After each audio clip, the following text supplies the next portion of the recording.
Meus queridos, novamente Mateus capítulo 6. Semana passada eu falei que nós íamos fechar o capítulo 6, né? Provavelmente nós iríamos fechar o capítulo 6. Mas nós não vamos fechar o capítulo 6. Ainda vai ficar o versículo 34 para a semana que vem. Não vai dar tempo de fechar. Então, Mateus capítulo 6, nós vamos ler do versículo 25 ao 34. Porém, na sequência da nossa exposição, será do 31 ao 33, tá certo? Então, Mateus, capítulo de número 6, fazemos leitura do versículo 25 até o versículo de número 34, mais a exposição do 31 ao 33. Todos encontraram? Nos diz assim a palavra do Senhor. Por isso vos digo, não andeis ansiosos pela vossa vida, quanto ao que haveis de comer ou beber, nem pelo vosso corpo quanto ao que haveis de vestir. Não é a vida mais do que o alimento e o corpo mais do que as vestes? Observai as aves do céu, não semeiam, nem colhem, nem ajuntam em celeiros, contudo o vosso Pai Celeste a sustenta. Porventura não valeis vós muito mais do que as aves? Qual de vós, por ansioso que esteja, pode acrescentar um côvado ao curso da sua vida? E por que andais ansiosos quanto ao vestuário? Considerai como crescem os lírios do campo. Eles não trabalham nem fiam. Eu, contudo, vos afirmo que nem Salomão, em toda a sua glória, se vestiu como qualquer deles. Ora, se Deus veste assim a erva do campo, que hoje existe e amanhã lançada no forno, quanto mais a vós outros, homens de pequena fé. Portanto, não vos inquieteis dizendo, que comeremos, que beberemos, ou com que nos vestiremos? Porque os gentios é que procuram todas estas coisas, pois o vosso Pai Celeste sabe que necessitais de todas elas. Buscai, pois, em primeiro lugar o seu reino e a sua justiça, e todas estas coisas vos serão acrescentadas. Portanto, não vos inquieteis com o dia de amanhã, pois o amanhã trará os seus cuidados. Basta ao dia o seu próprio mal. Vamos orar mais uma vez. Deus, amado e soberano Senhor, Pai querido e exaltado, eis que estamos diante da Tua palavra, tão viva e poderosa. Que o Senhor revele a Tua vontade e nos ensine, nos instrua verdadeiramente, através deste estudo, desta mensagem, em nome de Cristo Jesus. Amém. Meus queridos, o Senhor Jesus está passando em revista a vida como um todo. Ele está falando para nós a respeito de como o cristão ele deve viver, deve se portar neste mundo, diante da presença de Deus e ainda convivendo com a relação a este mundo. No mundo em que nós sabemos, em que a ansiedade toma conta, a correria, a dificuldade, os problemas tomam conta da vida. Nesse trecho que nós estamos observando hoje, que vai do versículo 31 até o versículo de número 33, ele trata a respeito da pequena fé. O versículo 30, Jesus termina com uma pergunta, né? Ele vai dizer assim, ora, se Deus veste assim a erva do campo, que hoje existe e amanhã é lançada no forno, quanto mais a vós outros homens de pequena fé? Então ele faz uma pergunta retórica, será que Deus não vai sustentar você da mesma forma como Ele cuida dos lírios? Será que Deus não vai sustentar você da mesma forma como Ele cuida dos passarinhos? E se você não consegue perceber isso, se você não consegue viver isso, é porque você tem uma fé pequena, tem uma pequena fé. Então, essa abordagem agora é um aspecto positivo a respeito desta pequena fé. Jesus vai dizer, vai mostrar aqui de forma positiva que a nossa fé ela não pode ser uma fé pequena, raquítica, rasa, mas ela precisa de ser uma fé profunda. E que o grande problema nosso, como cristão, muitas vezes de andar ansiosos pelas coisas da vida, andar preocupados demais com as coisas da vida, é porque a nossa fé é muito rasa, é muito pequena, não é profunda como deveria.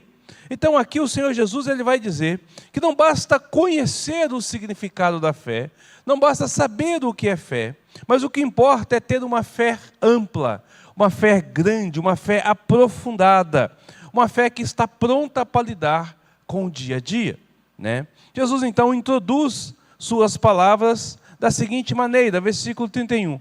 Portanto, ou seja, à luz destes fatos, à luz de tudo que eu tenho dito a vocês sobre andar ansioso, né? À luz de tudo isso, não vos inquieteis.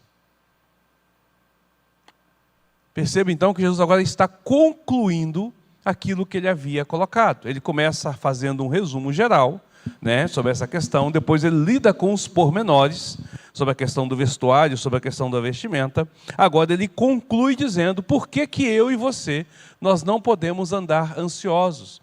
E o que exatamente significa ter essa fé robusta, essa fé firmada no Senhor. Então ele dá continuidade expressando, agora de forma lógica, não apenas fazendo declarações, mas agora, pelo contrário, procurando fazer com que a gente raciocine, com que a gente pense a respeito dessas coisas juntamente com ele. Jesus vai usar argumentos para nos levar a refletir sobre tudo o que ele está fazendo e vai estar aplicando, então, essa sessão final às nossas vidas, tá certo? Tudo o que é preciso agora é acompanhar o argumento do nosso Senhor, né? E quando nós fazemos esse acompanhamento, quando nós começamos a observar esta realidade, nós vamos perceber que que o Senhor Jesus, ele dá 3 princípios que devem ser aplicados à vida cotidiana, deve ser aplicado em nossa vida, no dia a dia, e que se nós de fato compreendermos esses princípios que o Senhor Jesus dá, se nós de fato aplicarmos estes princípios à nossa vida, se tornar prática no nosso dia a dia, inevitavelmente seremos conduzidos a uma fé robusta, a uma fé firme, a uma fé que não vacila diante das questões deste mundo. Então, quais são esses princípios? Quais são esses 3 princípios? O primeiro se encontra no versículo de número 32. O Senhor Jesus diz assim, por que eu não devo ficar ansioso? Por que eu não devo me inquietar sobre o que comer, sobre o que beber ou sobre o que vestir? E ele começa dizendo, porque os gentios é que se preocupam com estas coisas. Por que eu não devo me inquietar? Porque isso não é algo que cabe a mim como cristão.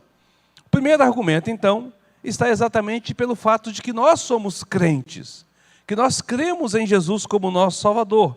Então nós devemos de ter uma postura diferente, nós devemos de ter uma visão do mundo completamente diferente da visão que os gentios têm.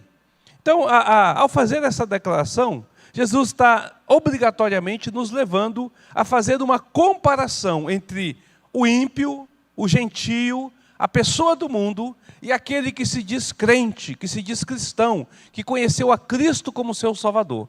Jesus nos faz obrigatoriamente a colocar na balança e pesar as duas realidades. E aí, diante desta realidade, observar como nós estamos portando diante disso, tá certo? Então, a primeira pergunta é, quem são os gentios? Essa deve ser a pergunta que a gente deve fazer. Ora, não, ele vai dizer, os gentios é que são assim. Mas quem são os gentios? A quem Jesus se refere ao usar o termo gentios? Bom, esse termo ele é empregado, ou é emprestado do Antigo Testamento. E nós sabemos então que os gentios são aquelas pessoas que não têm uma aliança com o Senhor, que não pertencem ao povo de Deus. No Antigo Testamento, eram todos aqueles que não haviam se curvado ao Senhor e pertencente à família dos judeus, ou prosélitos vindos de outras nações que haviam se aderido ao Senhor. Todo aquele então que não conhece Jesus, que não conhece o Senhor como seu Salvador, como seu Senhor, como seu Deus, ele é um gentio. Tá certo? Ele não tem o conhecimento da revelação de Deus. Ele não sabe quem é o Senhor. E este é o grande esclarecimento que é dado em todo o Antigo Testamento. Jesus aponta então para a história de Israel. Na verdade, Jesus vai um pouquinho mais além. Jesus aponta para a geração de Enos, que é quando se começa a invocar o nome do Senhor Jesus.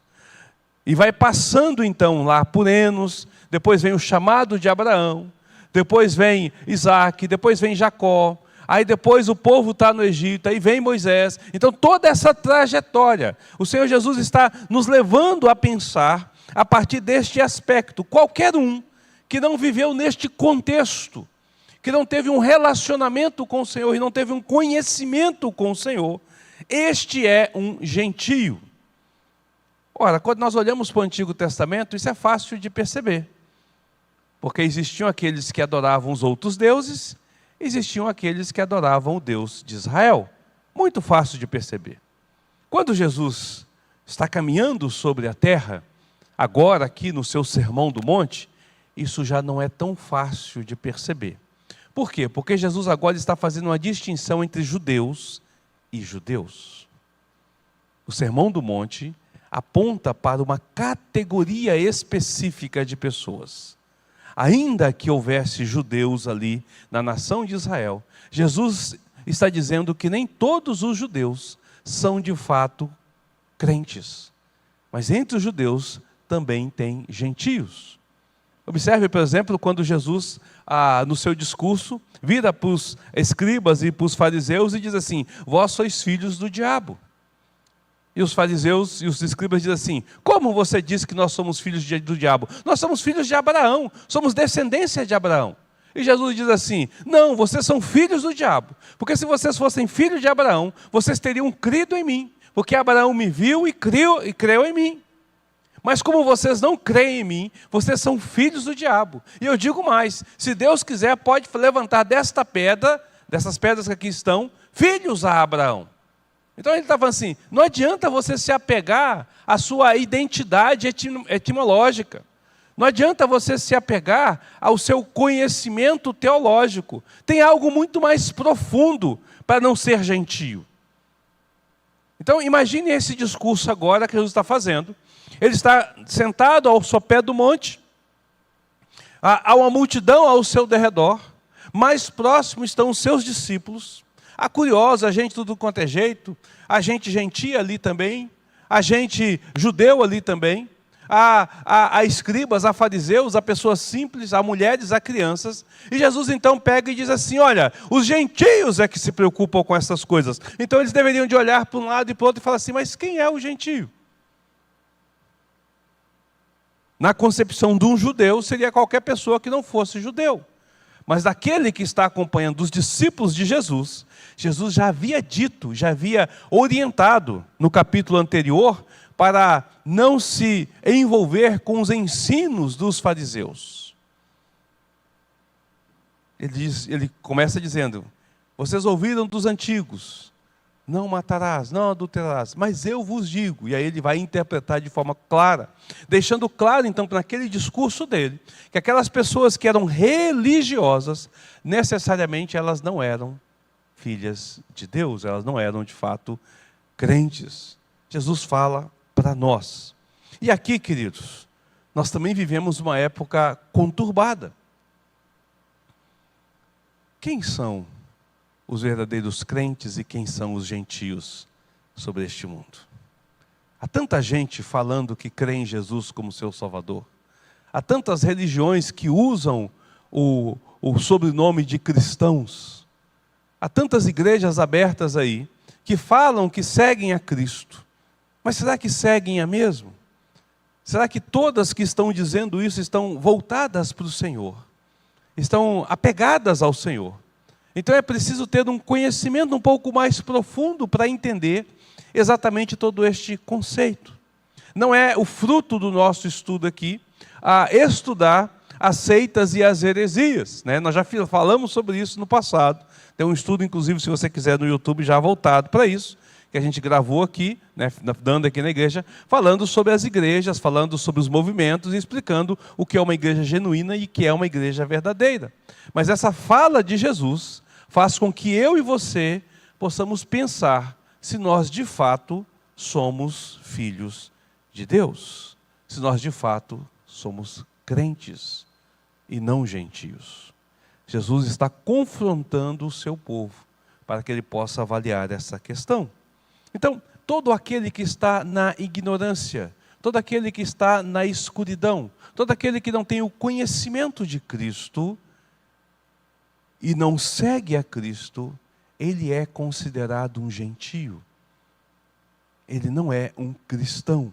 Ainda que ele diga sobre si que ele é cristão, ainda que ele diga sobre si que ele é crente, se ele não tem a crença, a fé, voltada para o lado certo, ele não é. Infelizmente. Infelizmente. Ele está enganado e enganando a si mesmo. Então nós podemos dizer que aqueles que desconhecem João 3,16, desconhecer não no sentido de não saber o versículo, mas de não tê-lo aplicado sobre a sua vida, esses são gentios. Podemos dizer também, abra sua Bíblia lá em 2 Pedro, capítulo 1, versículo 4, que aqueles que nada sabem sobre este versículo, eles também não são filhos de Deus. 2 Pedro, capítulo 4, versículo 1. Eu vou pedir para levar o microfone ali para o nosso irmão Natanael, para que ele possa fazer a leitura. 2 Pedro, 1, é 1:4, tá? Desculpa. É 1:4. Falei o contrário. Capítulo 1, versículo 4. 2 Pedro, capítulo 1, versículo... Hoje eu estou que estou, né? 2 Pedro, capítulo 1, versículo 4. Pelas quais nos têm sido doadas as suas preciosas e muito grandes promessas, para que por elas vos torneis coparticipantes da natureza divina, livrando-vos da corrupção das paixões que há no mundo. Então, as pessoas que não têm esse conhecimento, que não entendem esse versículo, que não receberam essas muito preciosas promessas, né? Esses que não se tornaram participantes dessa natureza, a qual Pedro fala, essa natureza divina, procedente de Cristo, esses são os gentios, né? Eles não têm a garantia do Senhor, a perspectiva da sua vida é limitada às coisas deste mundo. Quando ele olha para o mundo, quando ele tem a sua visão estendida sobre as coisas, sobre o sistema, sobre as formas, sobre a natureza, quando ele tem a sua cosmovisão, ou seja, a sua percepção do mundo aflorada, ela se limita às coisas deste mundo. Ela não consegue transcender as coisas celestiais. Ainda que ela possa ter uma noção da existência de Deus, ele não tem a confiança em Deus. Ainda que ele tenha uma percepção de algo mais lá fora, ele não tem o contato com este algo. Então ele não consegue perceber aquilo que o cristão percebe. Ele não consegue vislumbrar aquilo que o cristão vislumbra, tá certo? Os gentios, eles encaram a vida de forma ímpia, ou seja, de forma sem piedade, longe da característica de Deus. E geralmente veem as coisas que acontecem ao seu redor sob duas perspectivas. Quando você conversa com as pessoas lá fora no mundo, você vai perceber que há duas perspectivas principais sobre a situação do mundo, a qual ele enxerga o mundo, tá certo? Primeiro, tudo quanto acontece no mundo é puramente acidental. É conhecido como teoria da contingência. Eu não tenho certeza de nada, eu não tenho cuidado de nada, eu não tenho controle sobre nada. Tudo que vai acontecer é um acaso, acontece. Fazer o quê? Faz parte desta vida e eu não tenho controle sobre nada em relação a esta realidade do mundo. A segunda é: nada se pode fazer para mudar o destino das coisas. Tudo tem que ser como é, e assim será. O que tem que acontecer, irá acontecer. E é conhecido então como teoria do fatalismo. É uma questão de acontecimento. Aqueles que veem o mundo pela teoria da contingência, ou seja, o mundo está desgovernado, descontrolado, ninguém tem as rédeas do mundo e ninguém consegue controlar nada, afirmam que não há qualquer padrão, que não há qualquer ordem, qualquer arranjo, Tudo acontece de forma aleatória. Todo está sujeito a tudo e a qualquer coisa, sem alguém que possa controlar. E então nada pode ser previsto. E nós estamos sujeitos ao acaso, nós estamos abandonados à própria sorte. Então imagina o desespero de olhar para o mundo e falar, e agora? E agora? Como é que as coisas ficam?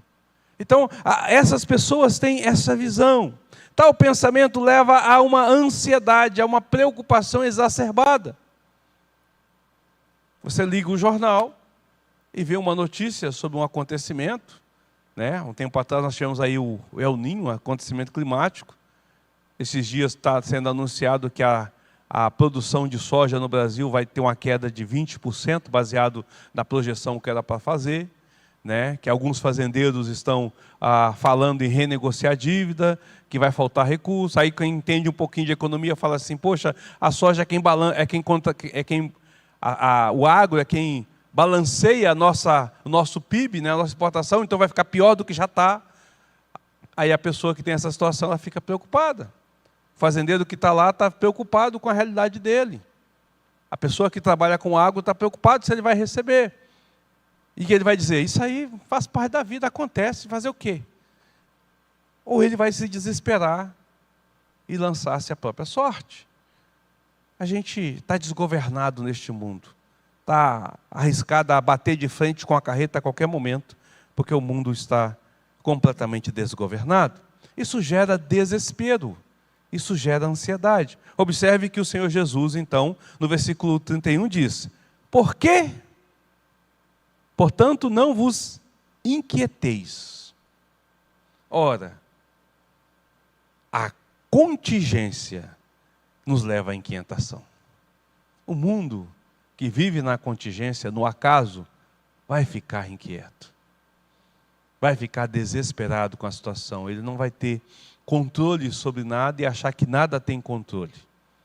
Ele até começa achando que ele controla a vida, mas ao acontecer um acaso, uma situação sobre ele, ele se desespera porque ele percebe que não tem um controle. É aquela pessoa que está andando bem e acha que está saudável e de repente ela descobre que está com câncer, ela cai em desespero e ela fala, como eu cuidei da minha saúde, eu fiz isso, fiz aquilo. Exemplo disso, pandemia. Quantas pessoas se desesperaram, quantas pessoas se trancaram, quantas pessoas não entraram em depressão, quantas pessoas não sofreram com ansiedade. Pessoas se mataram, gente, por saber que tinha uma pandemia. Nem pegou a doença, se mataram por conta disso. Houve suicídio por conta disso. Desespero diante da situação. Por quê? É o caos. O mundo vai acabar. Então essa é um grupo dos gentios. Mas existe outro grupo, que são os fatalistas, a teoria do fatalismo. Tá certo? E esses veem o mundo por uma outra janela. Enquanto esses acham que o mundo está desgovernado, completamente aleatório as coisas, este acha que o mundo está sob um karma, sob um destino traçado e pronto, da qual você não consegue fugir, mudar ou relatar, que os acontecimentos futuros jamais poderão ser mudados. Né? Então aqueles que assim pensam, se sentem inseguros quanto ao amanhã, porque a vida não está desgovernada, mas também não está sob o controle de ninguém. Quem garante o amanhã? Quem garante as coisas? E ele se torna, então, desgovernado da mesma forma, ele se torna desesperado da mesma forma. Deu o exemplo de uma pessoa que pega o câncer. Pegou um câncer e ele fala, meu Deus do céu, vou morrer de câncer. Acabou, já era, estou condenado. Não tem como mudar isso. É o meu karma, algum destino caiu sobre mim nessa forma, de forma terrível. Veio a pandemia, não vai morrer todo mundo por conta da pandemia, o Covid vai matar todo mundo. Porque agora é só desespero, a desgraça caiu sobre a terra. Então essa pessoa também, ela vive essa inquietação. Porque ela não tem segurança sobre nada. Ela não tem realidade sobre nada. O mundo caminha assim, queridos. O mundo caminha sem a certeza do amanhã. É por isso que tem muita gente caindo no vício, indo para as drogas para poder apagar a noção de realidade. Não quer viver a realidade da sua vida. Não quer viver a realidade das coisas. Porque não consegue lidar com a situação da qual está totalmente descontrolada sobre a realidade de si mesmo. Quem controla tudo isso? Essa é a percepção, ele anda inquieto em relação a isso.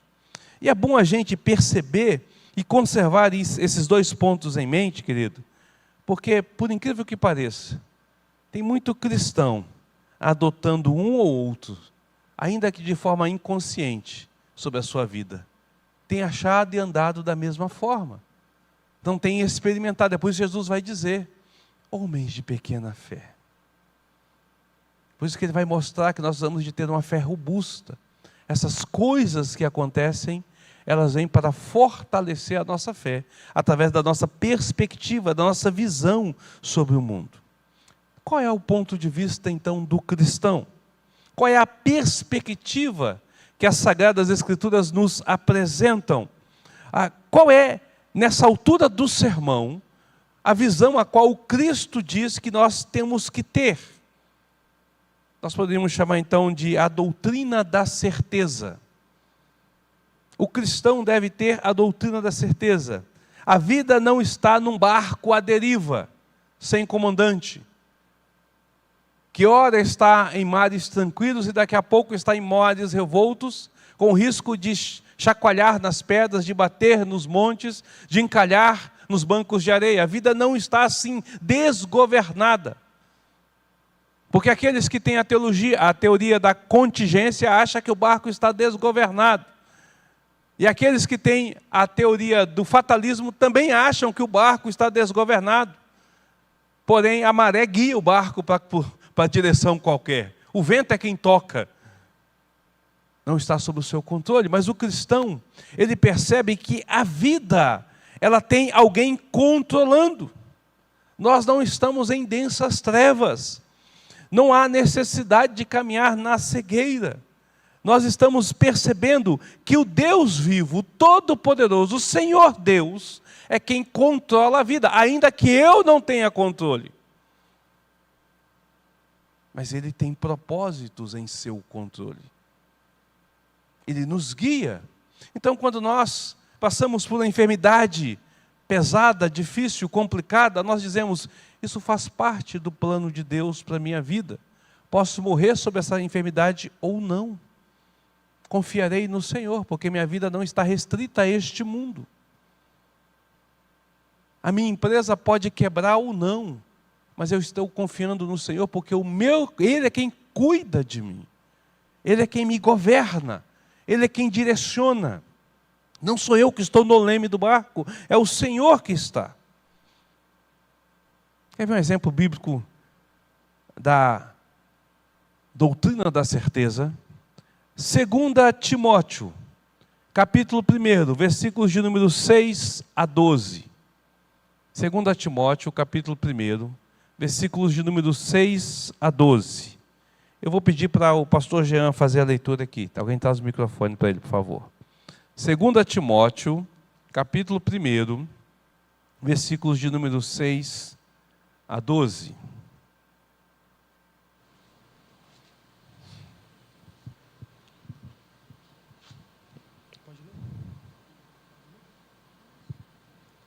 Pode ler. Por esta razão, pois te admoesto que reaviveis o dom de Deus que há em ti pela imposição das minhas mãos. Porque Deus não nos tem dado espírito de covardia, mas de poder, de amor e de moderação. Não te envergonhes, portanto, do testemunho de nosso Senhor, nem de seu encarcerado, que sou eu. Pelo contrário, participa comigo dos sofrimentos a favor do Evangelho, segundo o poder de Deus, que nos salvou e nos chamou com santa vocação, não segundo as nossas obras, mas conforme a sua própria determinação e graça, que nos foi dada em Cristo Jesus antes dos tempos eternos, e manifestada agora pelo aparecimento de nosso Salvador Cristo Jesus, o qual não só destruiu a morte, como trouxe à luz a vida e a imortalidade mediante o Evangelho, para o qual eu fui designado pregador, apóstolo e mestre. E por isso estou sofrendo estas coisas. Todavia não me envergonho, porque sei em quem tenho crido e estou certo de que Ele é poderoso para guardar o meu depósito até aquele dia. Observe que Paulo está falando da dificuldade que ele está enfrentando. Ele está aconselhando a Timóteo. Ele não nega a realidade de que ele está preso, ele não nega a realidade do que ele está passando, da dificuldade. Ele sabe que está sofrendo por conta dessa realidade. Mas ele diz assim: eu sei em quem tenho crido. Ele é quem guarda o meu depósito. A minha vida está sob as suas mãos. Não estou passando por nada que não tenha sido o propósito de Deus sobre a minha vida. Como é que alguém pode dizer: o propósito de Deus é que eu seja preso? Como é que alguém no leito da enfermidade pode dizer: o propósito de Deus é que eu esteja sobre este leito, deitado sobre esta cama? O propósito de Deus é que eu esteja sendo comido pelo câncer. O propósito de Deus é que eu esteja internado numa UTI. Essa deve ser a realidade do cristão. A minha vida não está desgovernada.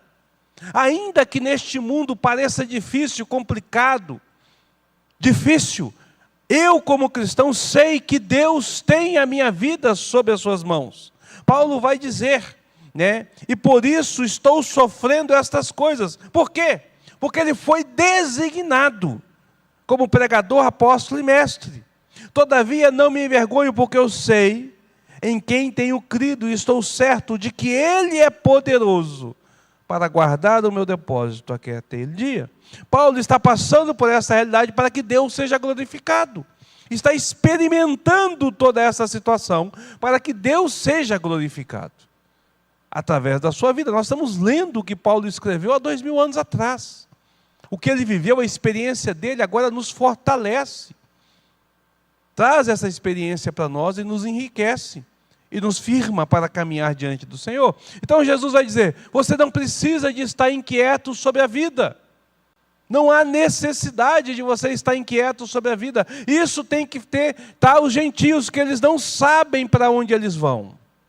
Eles não sabem qual é o seu futuro. Meu querido, você não pode saber qual é o seu amanhã. Você não pode saber se você levanta vivo daqui ou não. Mas uma coisa você pode saber e ter certeza: se você crê em Jesus como seu Salvador, o céu é o seu destino final. Ainda que demore 1 segundo ou 50 anos. Você irá para o céu. Para que eu vou desesperar com as coisas deste mundo? Para que eu vou ficar inquieto com essas coisas? Né? Aí nós lembramos do que Jesus está falando. O cristão pode descansar no Senhor, porque Deus tem cuidado e guardado a vida dele, uma vez que Ele é o soberano sobre todo o mundo. Sobre todo o mundo. Nós lembramos dos exemplos menores para maiores. Observai as aves, observai os lírios, tão insignificantes e tão pequenos diante deste mundo. Deus cuida deles, não cuidará de você. Quando você olha para esta realidade, você diz: não há motivo para ficar inquieto. Mas o gentio, ele não pode ver isso. Pergunta, comentário, dúvida, crítica, balcão aberto. Alguém? Bom, nós poderíamos resumir dizendo que tudo o que acontece em minha vida, tudo o que me sucede, está dentro da perspectiva do projeto e da direção de Deus. A questão toda é: eu olho para a minha vida e para as circunstâncias do meu dia a dia na perspectiva cristã.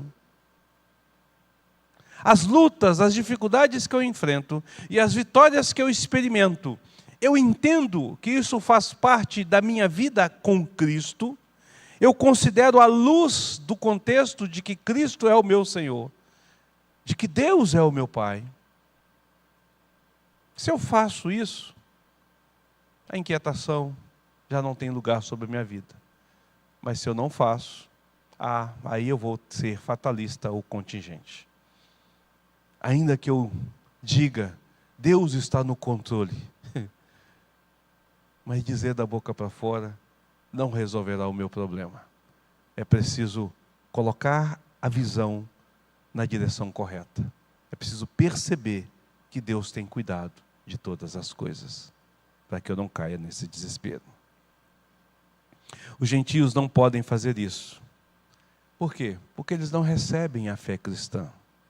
Eles não conhecem a Deus. Eles não sabem nada sobre o plano da redenção. Eles estão perdidos em seus próprios pensamentos. A visão dele termina onde começa a eternidade. A visão dele termina onde começam os céus. Ele não consegue vislumbrar além dessa realidade, né? Então o argumento do nosso Senhor Jesus é assim: vocês não são gentios. Percebam quem vocês são. Lembrem-se que vocês, quem são vocês e como vocês devem de viver, vivendo em concordância com a realidade daquilo que vocês são. Elevem a sua fé até o mais alto nível. Apliquem a sua fé no dia a dia, nas coisas pequenas, para que as coisas grandes se tornem claras.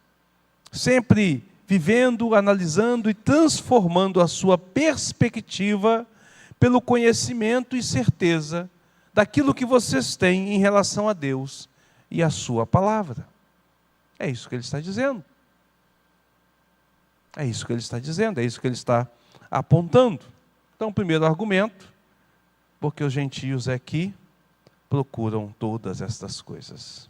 Eles é que vivem a busca disso, porque eles não têm segurança sobre a vida. O Senhor Jesus então continua, e ele apresenta então o segundo argumento. Esse segundo argumento é uma repetição daquilo que ele já havia falado por diversas vezes. Observe o versículo ainda de número 32. Pois o vosso Pai Celeste sabe que necessitais de todas elas. Ele já ensinou essa verdade quando ele usa o argumento das aves e dos lírios. Não é isso que ele usa? Ele já falou sobre isso, vosso Pai Celeste. Observa que o nosso Senhor, ele faz questão de usar Pai Celeste, nos apontando para a oração do Pai Nosso, nos apontando para a realidade do sermão, de que nós somos filhos de Deus. Tá certo? Ele vai usar esse argumento aqui, quando ele trata dessa questão da ansiedade. Veja bem, versículo de número 26. Vosso Pai Celeste a sustenta. Vosso Pai Celeste a sustenta. Falando das aves. Ora, se o Pai Celeste a sustenta, as aves que não são filhos dele, nós trabalhamos esse argumento, quem dirá nós que somos filhos? E apontando agora exclusivamente para o cristão. Perceba que o Senhor não está dizendo que todo mundo é cristão, que todo mundo é filho de Deus. Ele faz questão de separar. Os gentios não sabem dessas coisas. Os gentios não têm Deus como Pai. Não é. São criaturas de Deus. Somente aqueles que estão em Cristo são adotados como filhos de Deus. Só os que estão em Cristo é que podem chamar Deus de Pai. Lembra quando eu falei sobre a oração do Pai Nosso? Só quem conhece a Cristo como seu único Salvador consegue fazer essa oração de forma real, porque ele sabe que Deus é o seu Pai. Os outros podem até se achar de pai, mas não são. É muito simples. Eu posso chegar perto do seu Luiz e falar: seu Luiz, poxa, eu queria ter um pai como o senhor, na idade que o senhor está, o senhor tem idade de ser meu pai, então vou te chamar de filho. Aí o seu Luiz fala assim: mas eu não te quero como filho. Não adianta eu chamar ele de pai.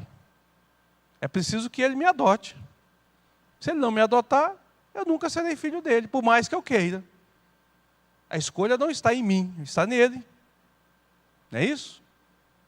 Mesma coisa. O mundo pode falar: porque Deus é o meu pai. Tá, ok. O Senhor te aceita? Não é se você aceita o Senhor, mas o Senhor te aceita. Quais são as evidências de que você foi aceito pelo Senhor? A transformação através de Cristo Jesus, a realidade através de Cristo Jesus. Então Deus nos conhece, mas Ele apenas não conhece no sentido de estarmos presentes diante dele. Deus conhece o mundo inteiro. Deus conhece todas as coisas, todas as realidades. Mas o conhecer aqui é no sentido de que Deus, ele se relaciona pessoalmente conosco. Ele tem uma relação diferente para conosco, uma relação mais profunda, voltada diante desta realidade. Como nós temos a tendência de esquecer das coisas com muita facilidade, na nossa vida do dia a dia, nós esquecemos muito facilmente daquilo que são a realidade divina sobre a nossa vida. Jesus reitera isso aqui novamente. Ele refaz a mesma coisa, fazendo lembrar que nós temos não apenas um Deus soberano que cuida da nossa vida, mas nós temos um Pai amoroso que se importa pessoalmente com cada um de nós. Olha a diferença. Vocês não são como os gentios. Vocês sabem que existe um Deus que controla todas as coisas, governa todas as coisas, e a sua vida está sob o cuidado dele. Ele tem um propósito para a sua vida. Para quem esteve lá no retiro, lembrar da mensagem do Jean, né? Ele tem um propósito para a sua vida. Mas olha, ele não é apenas o seu Deus, ele é o seu Pai amoroso. Então o seu cuidado é especial, é maior para contigo. Nós podemos dizer da seguinte forma esse segundo princípio. O segundo princípio, mediante o qual o crente, o cristão, pode ampliar, pode ruborecer, fortalecer a sua fé, é que na qualidade de crente, ele tem uma fé que se liga à dependência de Deus como seu Pai Celeste. A pergunta é: quem é o nosso Pai?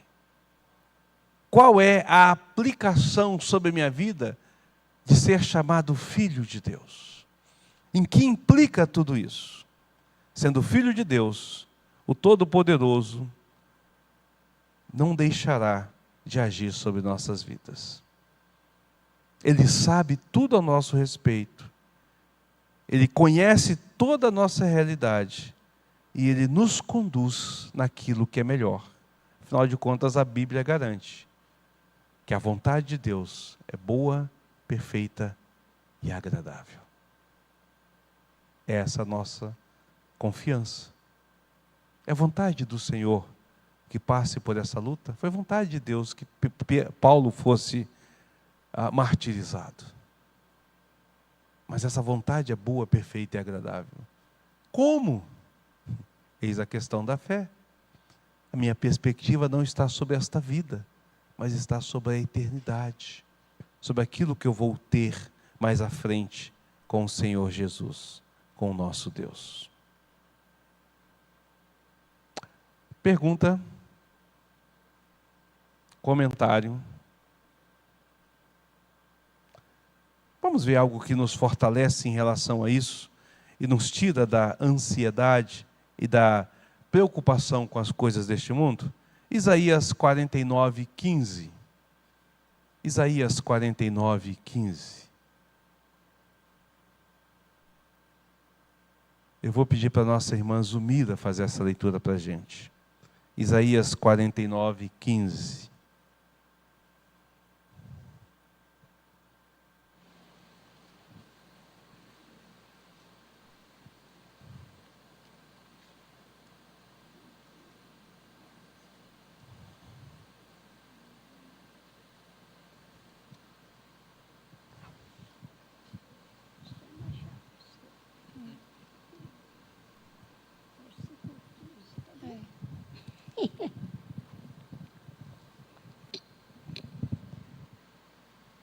Acaso pode uma mulher esquecer-se do filho que ainda mama, de sorte que não se compadeça do filho do seu ventre? Mas ainda que esta viesse a se esquecer dele, eu todavia não me esquecerei de ti. Olha a promessa do Senhor, então, para nós. Esse texto ele é maravilhoso, porque Isaías está sendo usado por Deus para trazer uma palavra para o povo de Deus, diante de uma realidade fisiológica. É impossível uma mãe que está amamentando esquecer de dar mama para o seu filho. Porque não é só o menino que chora. O peito começa a vazar o leite e dói, ao ponto de empedrar, ao ponto de ser uma dor insuportável. Então ela nunca vai esquecer de dar leite ao seu filho, mamar ao seu filho. Ela pode até na hora não lembrar, mas na hora que doer o peito, está na hora de dar o leite para o menino. Ela vai lembrar. Então é algo que, veja bem, pense comigo. Uma mãe desnaturada que tenha abandonado o seu filho sofrerá a dor do peito inchado e o leite empedrado. Ela abandonou o filho, ela não quer o filho, largou o filho, mas ela vai lembrar da hora que deveria de dar mamar ao seu filho. É impossível disso não estar cravado na sua mente. Então ele usa esse argumento. Ele fala assim, é possível uma mãe esquecer? A resposta é não. Todavia, se uma mãe vier a esquecer, eu não esquecerei. Às vezes, na nossa dia a dia, nas lutas, nas dificuldades, nós podemos ter a impressão que Deus se esqueceu. Nas nossas horas de oração, nos nossos pedidos pelo Senhor, Senhor, alcança, ajuda, venha sobre mim, derrame da sua graça, da sua misericórdia. Às vezes dá a impressão de que o Senhor está longe, Ele se esqueceu de nós. Mas Ele não se esqueceu. Ele é o nosso Pai Celeste. Jamais vai nos abandonar. Jamais vai nos abandonar. Nunca, jamais. Hebreus 13, versículo 5, ele vai dizer, de maneira alguma te deixarei, nunca jamais te abandonarei. Por que eu não devo de andar inquieto? Porque eu não sou como gentio. Eu sei que a minha vida está sob o controle de alguém. Por que eu não devo andar inquieto? Porque eu tenho um Pai que me ama e cuida especificamente de mim. Ter Deus como Pai é diferente de ter Deus como seu Deus. Sabia disso? Ter Deus como Deus, Ele é o meu Deus, significa que Ele está no nosso coletivo aqui, e Ele olha para mim como olha para qualquer um. Mas ter Deus como Pai, significa que Ele tem um relacionamento pessoal mais íntimo comigo. Está mais próximo de mim. Ele está mais ligado a mim. Está mais intencionado para mim.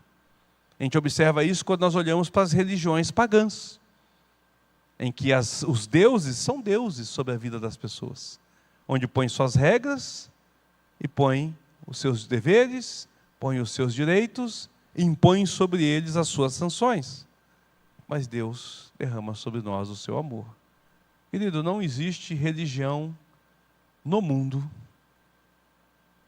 que seja como a religião cristã, que apresenta que o Deus Todo-Poderoso é aquele que é o nosso Pai. E a Bíblia diz que Ele prova o seu amor por nós, tendo ido até a cruz por cada um de nós. O terceiro argumento está no versículo de número 33. Volta lá para Mateus capítulo 6, versículo de número 33. E aí, vai ser dito assim, buscai, pois, em primeiro lugar o seu reino e a sua justiça, e todas estas coisas vos serão acrescentadas. Por que eu não devo de andar inquieto pelo que comer, beber ou vestir? Por que eu não devo de andar inquieto sobre o mundo? Sobre as coisas deste mundo? Porque a primazia minha deve ser o relacionamento com Deus. Deve buscar o reino de Deus. Se eu estiver ocupado buscando o reino de Deus, eu não tenho tempo para me ocupar com as coisas secundárias. Esse terceiro argumento, ele só funciona se os dois argumentos forem reais sobre a sua vida. Olha, se você entende que Deus é o Deus de propósito e tem um propósito sobre você, se você entende que Deus é o seu Pai e tem um relacionamento pessoal e quer se relacionar com você, olha, é lógico que o reino será o seu primeiro lugar a buscar. Mas você nunca buscará o reino em primeiro lugar se esses outros dois primeiros princípios não forem reais sobre a sua vida. Nunca. porque você vai estar buscando as outras coisas, a qual a Bíblia diz que é secundárias.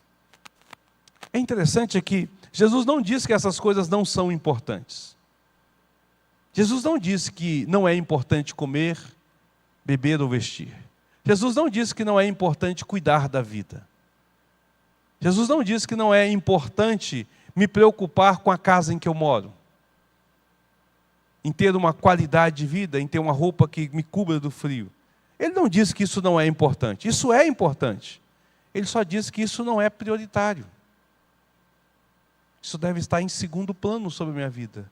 Em primeiro plano, deve estar exatamente Ele e a sua palavra. O Dr. Martin Lloyd Jones comenta essa passagem da seguinte forma.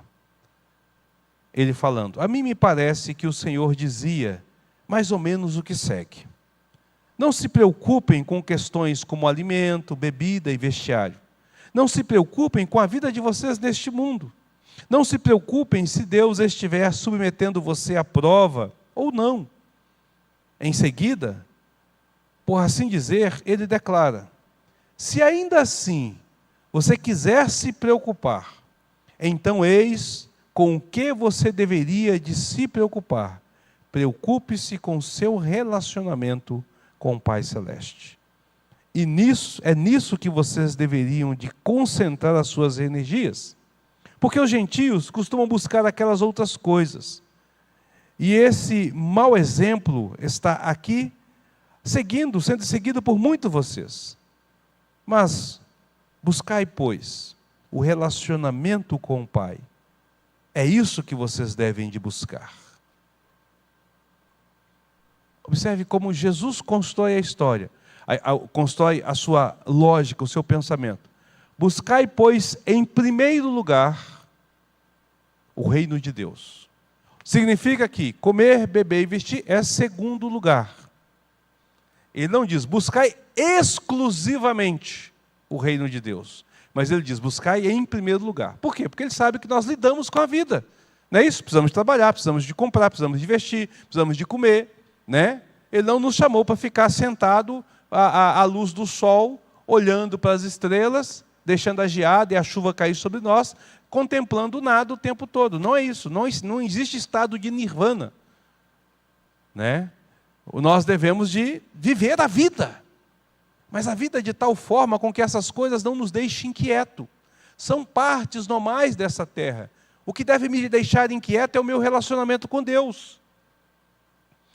Vamos trazer isso para a forma prática. Eu levanto de manhã, a primeira coisa que deve me deixar inquieto é estar com Deus. Oração, leitura, meditação. Primeiro momento com o Senhor é a coisa mais importante. Olha como que a nossa mente trabalha de forma contrária. Nós já acordamos preocupados com o final do dia. A gente já está com a agenda cheia, lotada, abarrotada, cheia de coisas. Deus não é o primeiro, ele se torna o secundário. Se der tempo eu oro, se der tempo eu leio. Quanto tempo eu gasto? Quanto tempo eu dedico para isso? Ele diz, busque primeiro essas coisas. As outras coisas são acrescentadas. Não são conquistadas. Não são agarradas à força. Você não arranca isso do mundo, querido. Não arranca. Não depende de você. Depende de Deus. Então busque as coisas e as outras coisas virão acontecendo no dia a dia, nas coisas normais. Não sacrifique o seu relacionamento com Deus para ter o mundo. Não sacrifique, é isso que ele está colocando. Não significa que você não deva se envolver, percebe? Mas você não deve sacrificar o seu relacionamento. E hoje a igreja faz isso. As pessoas fazem isso. Domingo, o dia do Senhor, já não é mais o dia do Senhor. As pessoas já não têm mais prazer em vir de manhã para a escola bíblica dominical e para o culto à noite. Quantas são as pessoas que poderiam estar aqui hoje e não estão? Porque preferiram assistir uma Netflix, um programa de televisão, né? Acompanhar até online mesmo, sem ter o trabalho de vir aqui. Ou foi para a academia. Não tem um compromisso inadiável, mas tem um compromisso primário em relação a estar com Deus. O Senhor nos chama a atenção para que nós invertamos o posicionamento sobre a nossa vida. Um fato interessante é que a palavra buscar aqui, buscai, ela tem o sentido de anelar apaixonadamente, ou seja, buscar com muita intensidade, de forma bem viva, ter aquilo como alvo, como aspecto da nossa vida. Essa é a ideia da palavra buscar aqui. É você estar querendo aquilo com muito afinco. O reino de Deus é o que eu mais preciso, é o que eu mais quero, é o que eu mais desejo. E ele reforça essa ideia colocando, é em primeiro lugar.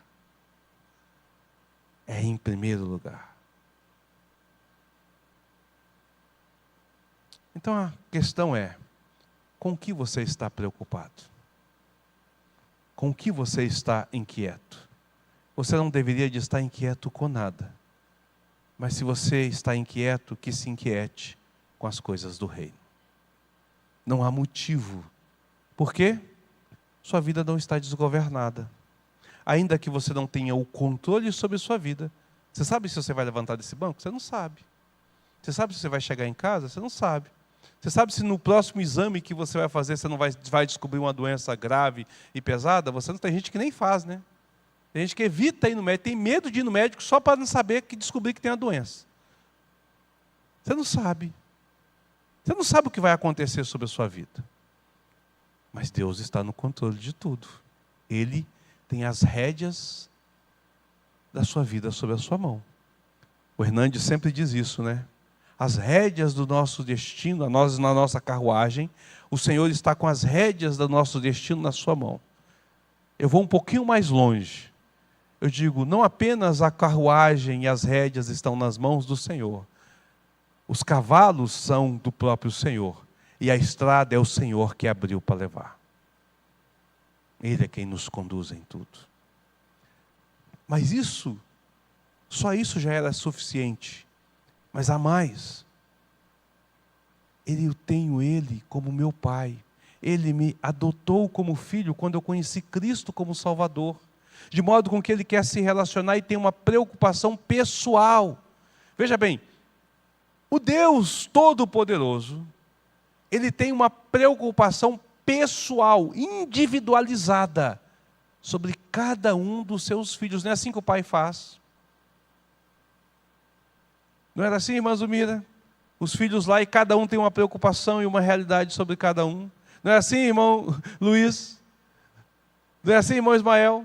As meninas lá, cada uma você tem uma preocupação, cada uma tem uma realidade. Cada filho tem uma realidade. Não é assim, seu Natanael? E aí nós criamos cada um e direcionamos cada um com a personalidade e a realidade de cada um. Se tiver 200 filhos, a gente vai ter uma preocupação individual com cada um. Nós não temos a onipotência do Senhor de cuidar individualmente de cada um. E Deus tem.